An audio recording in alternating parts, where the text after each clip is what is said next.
I want to thank I want to thank everyone for being here with us, no matter how we're here, whether it's in real time on the video stream or the conference bridge, or if it's delayed, tape delayed. There's no time or space in consciousness. We're all together. We have all come together. And what I would invite everyone to consider today as we go into our opening treatment, as we go into the lesson for today, is our intention to test what we are learning, to apply what we are learning, to use it to make a difference in our own lives and to make a difference in the growth of our souls. So we come together and we recognize that there is only one life.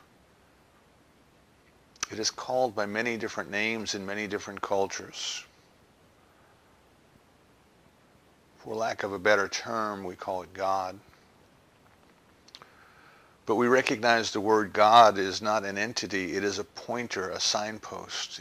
It shows us a direction to something that is beyond words, beyond ideas, beyond thoughts. It expresses itself as omnipotence, as omniscience and omnipresence, and yet it is even beyond those things. The unknowable one, the ineffable one, the I am of Judaism, the suchness of Buddhism, the essence and the presence of all that there is.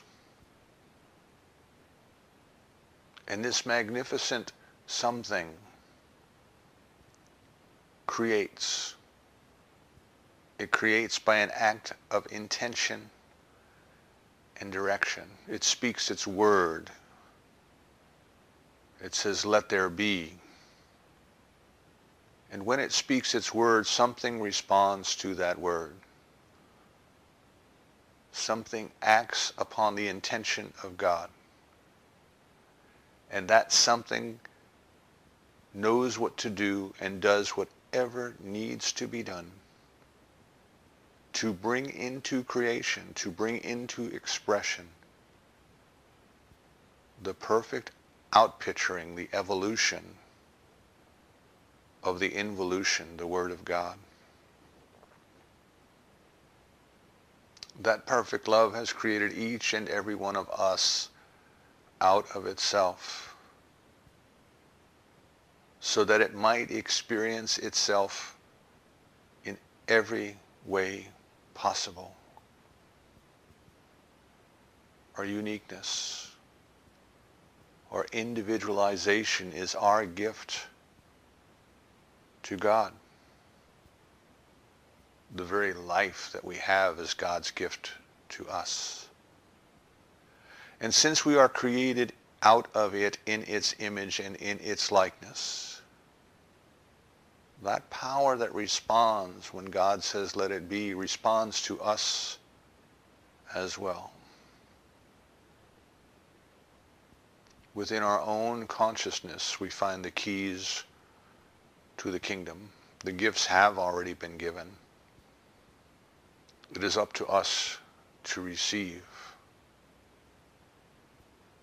And we receive through a deliberate act of intention, of direction, and of belief.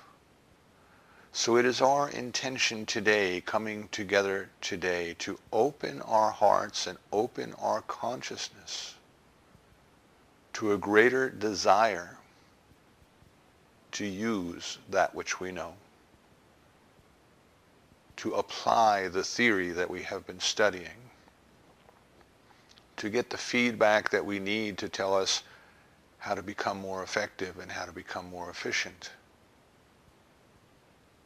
But what is most important, it is to bring our consciousness into a closer realization of God. For every time we treat, we are deliberately bringing ourselves into a closer relationship with God. And every time the law acts upon our treatment to create a greater opening in our consciousness for the demonstration, we are coming into closer contact with God. So we are grateful to know that there's a power in the universe that responds to us according to our belief. And we are grateful for our renewed commitment to cooperate with it deliberately and consciously. We are grateful for the changes that it produces in our circumstances. We are most grateful for the changes it produces in our consciousness. We now release this treatment to that perfect law, so certain that all of these things that we have declared or something even better are already unfolding for us, that we release it together saying, and so it is.